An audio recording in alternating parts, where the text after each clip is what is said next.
Welcome to Luca and Miguel. Enjoy the video. You start by preparing the hardware and unlocking the settings you need. Make sure the cable supports data, not just charging. Once done, open Settings, go to About Phone, and tap Build number 7 times to reveal developer options. Now go back, open Developer Options, and toggle USB debugging on. This allows your device to accept file transfer commands from a computer.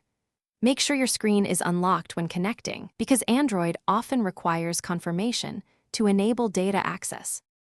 You now connect the phone to your computer with the prepared cable and check the notification shade for a USB icon. When the USB options appear, tap them and select File Transfer, also labeled MTP, or Transfer Files depending on your Android version.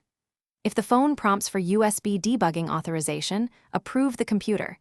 This is a security step, so make sure you trust the PC.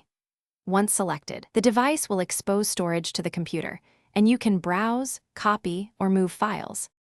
You finish by transferring files using your computer's File Explorer or, on Mac OS, Android File Transfer. Drag and drop the folders you need. When done, always eject the device safely to avoid corrupting files, then unplug the cable. If the phone is not recognized, make sure USB debugging is still enabled. Try a different data-capable cable or a different USB port and restart both devices.